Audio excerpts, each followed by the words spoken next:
నమస్కారం SDV news కి స్వాగతం. ముందుగా ఈనాటి ముఖ్య అంశాలు.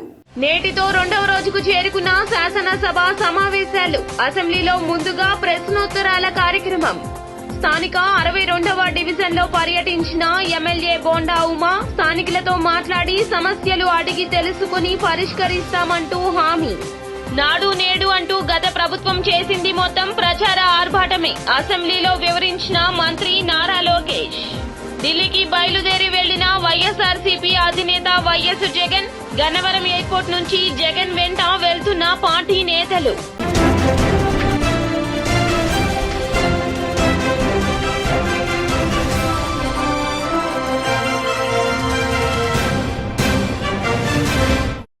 ఇక డీటెయిల్స్ చూస్తే శాసనసభ సమావేశాలు నేటితో రెండవ రోజుకు చేరుకున్నాయి. ఈ రోజు అసెంబ్లీలో ముందుగా ప్రశ్నోత్తరాల కార్యక్రమం జరిగింది. అనంతరం రెండు ప్రభుత్వ బిల్లులను సభ ముందు చంద్రబాబు నేతృత్వంలోని ఎన్డీఏ సర్కారు ఉంచనుంది. The Andhra Pradesh land titling repeal bill 2024ను సభ ముందు ప్రభుత్వం ప్రవేశపెట్టనుంది. ఈ బిల్లును సభ ముందు రెవెన్యూ స్టాంపులు రిజిస్ట్రేషన్ల శాఖ మంత్రి అనగాని సత్యప్రసాద్ ఉంచనున్నారు. Doctor YSR university of health sciences సవరణ బిల్లు 2024ను సభ ముందు ప్రభుత్వం ఉంచనుంది.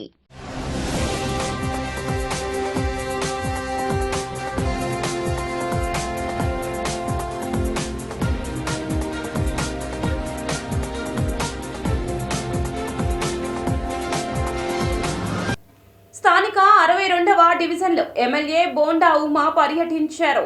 స్థానిక LBS Nagar, AVS Reddy road, Burma colony, 7 అపార్ట్మెంట్లు ప్రాంతాల్లో పర్యటించి స్థానికులతో మాట్లాడి సమస్యలు అడిగి తెలుసుకున్నారు. ఈ సందర్భంగా బోండా ఉమా మాట్లాడుతూ గత వైసీపీ ప్రభుత్వ నిర్లక్ష్యం వలన పేరుకుపోయిన ప్రజా సమస్యల పరిష్కారానికి అధికారులతో పర్యటించి సమస్యలు పరిష్కరించేందుకు కృషి చేస్తానని పేర్కొన్నారు. చంద్రబాబు నాయుడు గారు ముఖ్యమంత్రి అయినాక, కూటమి ప్రభుత్వం అధికారంలోకి వచ్చినాక ప్రజా పరిపాలన మొదలైంది. ఇవాళ ఎమ్మెల్యేలు అందరూ కూడా ఇంటింటికి వెళ్ళి నియోజకవర్గాల్లో, డివిజన్లు, గ్రామాలు, మండలాల్లో తిరుగుతూ ఆ సమస్యలు తెలుసుకుంటా ఉన్నారు. ఆ సమస్యల మీద వెంటనే అధికారులకి స్పష్టమైనటువంటి ఆదేశాలు ఇచ్చి చేపించడం వల్ల ప్రజలు సంతోషంగా ఉన్నారు. గత 5 సంవత్సరాల్లో ఏ రోజు కూడా ఎమ్మెల్యే అనే వ్యక్తి మరి ప్రజల్లో తిరిగినటువంటి దాఖలాలు లేవు. కాబట్టే ప్రజలు ఆగ్రహంతో తీర్పునిచ్చారు. ఇవాళ తెలుగుదేశం అంటేనే ప్రజల వద్దకు పరిపాలన, ప్రజా పరిపాలన అనే విధంగా ముందుకెళ్ళుద్ది. మేము ఎన్నికల్లో చెప్పాం, మేము అధికారంలో రాగానే సమస్యలు పరిష్కరిస్తామని. అలాగే కొన్ని హామీలు ఇచ్చాం. ఇచ్చిన హామీల్లో పింఛను 3,000 నుంచి 4,000కి పెంచాం. ఏప్రిల్ నుంచి జూన్కి 7,000 రూపాయలు చొప్పున పింఛన్ ఇచ్చాం. అన్నా క్యాంటీన్లు రేపు ఆగస్టు 15వ తారీఖు నుంచి ఓపెన్ అవబోతూ ఉన్నాయి. అలాగే ఉచిత బస్సు ప్రయాణం కూడా మరి త్వరలోనే ప్రారంభిస్తూ ఉన్నాం మహిళలందరికీ. అట్లాగే ల్యాండ్ టైటిల్ యాక్ట్ రద్దు చేశాం. నిరుద్యోగ యువతకి డిఎస్సి, మెగా డిఎస్సి ప్రకటించాం. ఈ విధంగా ఎన్నో రకంగా, అంటే నెలన్నర లోపే మార్పు మొదలయ్యింది. ఈ మార్పు ప్రజలకు ఉపయోగపడుతుంది. ప్రజలకి పెద్ద ఎత్తున సౌలభ్యం దొరికింది. కాబట్టి అసెంబ్లీ సమావేశాలు జరుగుతూ ఉన్నాయి. విలువైనటువంటి అసెంబ్లీ సమావేశాలని వైఎస్ఆర్ కాంగ్రెస్ పార్టీ దుర్వినియోగం చేస్తుంది. ప్రజలు 11 సీట్లు ఇచ్చి మరి వాళ్ళని నాడు నేడు పేరుతో గత ప్రభుత్వం చేసింది మొత్తం ప్రచార ఆర్భాటమే అని మంత్రి నారా లోకేష్ అసెంబ్లీలో వివరించారు. 2 విడతల్లో చేసిన నాడు నేడు పనులు మొత్తం అవినీతి, నాసిరకం. 2 విడతల్లో పనులు మొత్తం పెండింగ్ పెట్టారు. 3వ విడత అసలు మొదలే కాలేదు. 900 కోట్లు పెండింగ్ బిల్లులు పెట్టి వెళ్లారు. ఖర్చు పెట్టిన దాంట్లో మొత్తం కూడా అవినీతి జరిగింది. దానిపైన విచారణ జరుగుతుందని వెల్లడించారు. 15,713 పాఠశాలల్లో ఈ కార్యక్రమం చేపట్టడం జరిగింది. కానీ మొదటి విడత పూర్తి చేసడానికి ఇంకొక 880 కోట్ల 39 లక్షల రూపాయలు అవసరం ఉంది. రెండో విడత కింద 22,311 పాఠశాలలో పనులు చేపట్టడం జరిగింది. కానీ ఇది కూడా పూర్తి చేసేదానికి 3,907.75 కోట్ల రూపాయలు 19 నుంచి 24 అని మీరు చూస్తే 2019లో అంటే ఆనాడు తెలుగుదేశం ప్రభుత్వం హయాంలో 38,98,000 మంది విద్యార్థులు ఉన్నారు. 5 సంవత్సరాలు వేల కోట్ల రూపాయలు ఖర్చు పెట్టిన తర్వాత అది 38,26,000 మంది విద్యార్థులకు తగ్గిపోయింది. అంటే 72,117 మంది విద్యార్థులు ప్రభుత్వ పాఠశాలలో తగ్గిపోయారు. ఇది కరెక్ట్ కాదు, అంటే ఎక్కడో లోపాలు జరుగుతున్నాయి, అంటే డౌట్ లేదు. అదేవిధంగా 117 జీవో గురించి కూడా సభ్యులు నా దృష్టికి తీసుకొచ్చారు. అది కూడా మేము డిస్కషన్లో ఉంది. దానిపైన కూడా తొందరలోనే ఒక నిర్ణయం తీసుకుంటాం. కానీ ఎన్డీఏ ప్రభుత్వ ఆలోచన వెరీ క్లియర్. ఉపాధ్యాయులు నియమిస్తాం, ఆగిపోయిన పనులు పూర్తి చేస్తాం, జరిగిన పనులపైన తప్పనిసరిగా ఎంక్వైరీ. వైసీపీ అధినేత జగన్మోహన్ రెడ్డి ఢిల్లీ బయలుదేరి వెళ్లారు. జగన్మోహన్ రెడ్డి వెంట పార్టీ నేతలు కూడా ఉన్నారు. దేశ ప్రజలకు ఏపీలో కూటమి ప్రభుత్వ అరాచకాలు తెలిసేలా వైఎస్ఆర్సీపీ ధర్నా చేపడుతోంది. ఆ ధర్నాలో ఆయనతో పాటు పార్టీ ఎంపీలు, ఎమ్మెల్యేలు, ఎమ్మెల్సీలు అంతా పాల్గొనబోతున్నారు. 3 రోజుల పాటు ఢిల్లీలోనే ఉండనున్న జగన్ ఇప్పటికే రాష్ట్రపతి, ప్రధాని, కేంద్ర హోంమంత్రి సహా పలువురి అపాయింట్మెంట్ కోరారు. రాష్ట్రంలో గత 45 రోజులుగా కొనసాగుతున్న హింసాత్మక ఘటనలు, దాడులపై వీళ్లను కలిసి జగన్ ఫిర్యాదు చేయనున్నారు.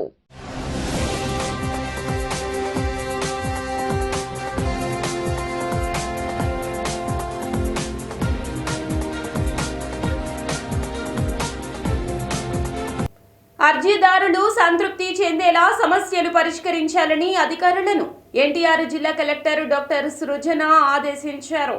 నగరంలోని కలెక్టరేట్ పింగళి వెంకయ్య సమావేశ మందిరంలో కలెక్టర్ జి సృజన నేతృత్వంలో నిర్వహించిన ప్రజా సమస్యల పరిష్కార వేదిక కార్యక్రమానికి మొత్తంగా 90 అర్జీలు వచ్చాయి. వీటిలో మున్సిపల్ పరిపాలన, పట్టణాభివృద్ధి శాఖకు అధికంగా 21 వినతులు అందాయి. రెవెన్యూ 18, పంచాయతీరాజ్ 11, పోలీసు, సాంఘిక సంక్షేమ శాఖలకు 5 చొప్పున, ఏపీఎస్డబ్ల్యూఆర్ఐఎస్క్యూ, డిఆర్డీఏ పౌర సరఫరాలకు 3 విద్యా సహకార, ఏపీసీపీడీసీఎల్ వ్యవసాయ శాఖలకు 2, ఉపాధి కల్పన, జలవనరులు, గనులు, వ్యవసాయ మార్కెటింగ్, రిజిస్ట్రేషన్లు తదితర శాఖలకు ఒక్కొక్కటి చొప్పున వచ్చాయి.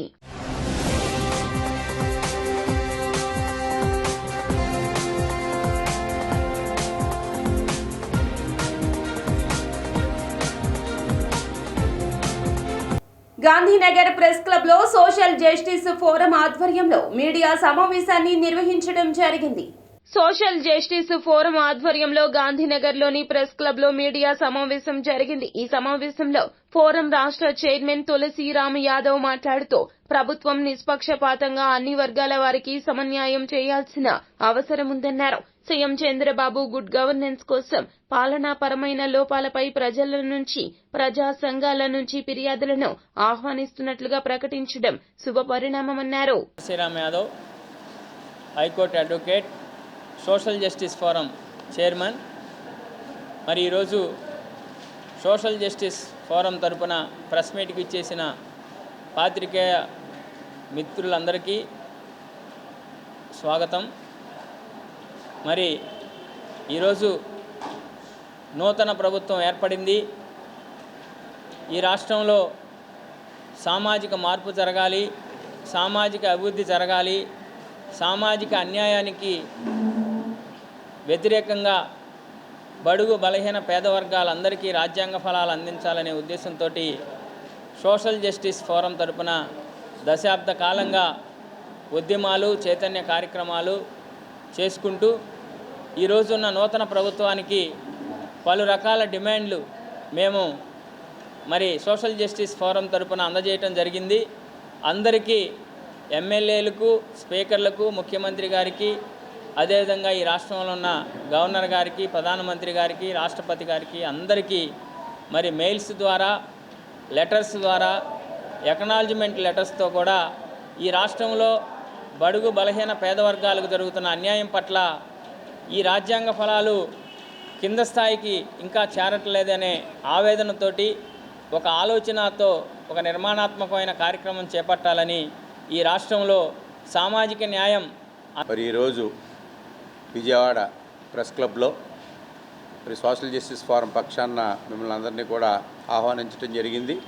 ప్రధానంగా ఈరోజు ఈ మీడియా సమావేశం ఏర్పాటు చేయడంలో ప్రధానమైన ఉద్దేశం ఏంటంటే, మరి ఈ రాష్ట్రంలో అమలు జరుగుతున్నటువంటి రిజర్వేషన్ విధానం ఏదైతే ఉందో ఆ రిజర్వేషన్ విధానంలో మరి శాస్త్రీయంగా అనేక లోపాలు ఉన్నాయని చెప్పి సోషల్ జస్టిస్ ఫోరం పక్షాన సవివరంగా తెలియజేస్తూ మరి గౌరవ శాసనసభ్యులు మరి 175 మందికి ఇంక్లూడింగ్ స్పీకర్ గారితో సహా మరి గౌరవ ముఖ్యమంత్రి గారు, అదేవిధంగా వారి మంత్రివర్గంలో ఉన్నటువంటి గౌరవ మంత్రులందరికీ, అదేవిధంగా గౌరవ గవర్నర్ గారికి, వివిధ రాజకీయ పక్షాలకు చెందినటువంటి మరి ఆయా పార్టీల యొక్క అధ్యక్షులకి కూడా మరి రిజిస్టర్ పోస్ట్ ద్వారా ఈ యొక్క వినతి పత్రాన్ని పంపించడం జరిగింది. మరి ఈ రాష్ట్రంలో అమలు జరుగుతున్నటువంటి రిజర్వేషన్ విధానం వల్ల కొన్ని సామాజిక వర్గాల వారు అధిక ప్రయోజనం పొందుతూ మరి ముందుకెళ్ళిపోతూ ఉంటే కొన్ని సామాజిక వర్గాల వారు అత్యధికంగా వెనుకకు నెట్టివేయబడుతున్నారు. అది ఏ రకంగా నెట్టివేయబడుతున్నారు అనేది మేము శాస్త్రీయంగా మరి అంకెలతో సహా మరి గణాంకాలతో సహా వివరించడం జరిగింది. అదేవిధంగా గౌరవ మీడియా వారికి మేము తెలియజేసేది ఏంటంటే, మీరు కూడా మరి 4th ఎస్టేట్గా ఉన్నటువంటి ఈ పాత్రికేయులు కూడా మేము ఇచ్చినటువంటి రిప్రజెంటేషన్లో ఒకవేళ ఏమైనా పొరపాట్లు ఉంటే, ఒకవేళ ఇది అసంబద్ధమైన డిమాండ్ అని ఎవరైనా మీరు కానీ అదేవిధంగా ప్రభుత్వం కానీ సూచించినట్లయితే ఆంధ్రప్రదేశ్లో 31 రాజకీయ హత్యలు జరిగాయన్న ఎంపీ మిథున్ రెడ్డి వ్యాఖ్యలపై ఏపీ పోలీస్ శాఖ స్పందించింది.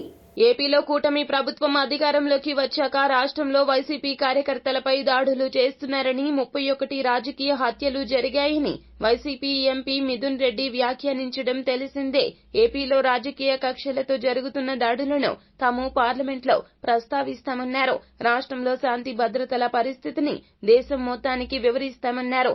రాజకీయ హత్యలు జరిగాయన్న ఎంపీ మిథున్ రెడ్డి వ్యాఖ్యలపై ఏపీ పోలీసు శాఖ స్పందించింది.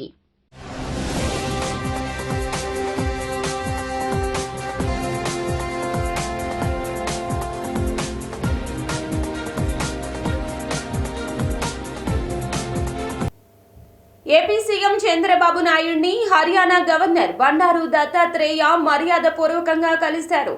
ఏపీ సీఎంను ఉండవల్లిలోని ఆయన నివాసంలో మర్యాదపూర్వకంగా కలిశారు. దత్తాత్రేయకు చంద్రబాబు పుష్పగుచ్చమిచ్చి స్వాగతం పలికి శాలువా కప్పి సన్మానించారు. ఆయనకు వెంకటేశ్వర స్వామివారి చిత్రపటాన్ని బహుకరించారు. అనంతరం దత్తాత్రేయ ఏపీ సీఎంను శాలువాతో సత్కరించారు. అనంతరం కాసేపు ఇరువురు పలు అంశాలపై చర్చించుకున్నారు.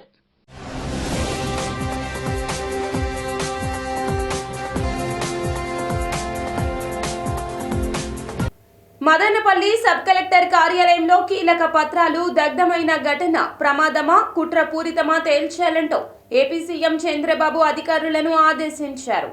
ఆయన అధికారులతో సమీక్ష నిర్వహించారు. సీసీ కెమెరాలు పని చేయడం లేదంటూ గుర్తు చేశారు. దస్త్రాలతో పాటు కంప్యూటర్, హార్డ్ డిస్కులు కూడా పూర్తిగా కాలిపోయినట్లు చెప్పారు. షార్ట్ సర్క్యూట్ అయినట్లుగా కూడా కనిపించడం లేదన్నారు. కొత్త సబ్ కలెక్టర్ బాధ్యతలు చేపట్టడానికి ముందు ఇది జరగడం అనుమానాలకు తావిస్తోందన్నారు. మనకంటే ముందు అధికారంలో ఉన్నవారు నేరాలకు పాల్పడి ఆధారాలు మాయం చేయడంలో సిద్ధహస్తులని పేర్కొన్నారు.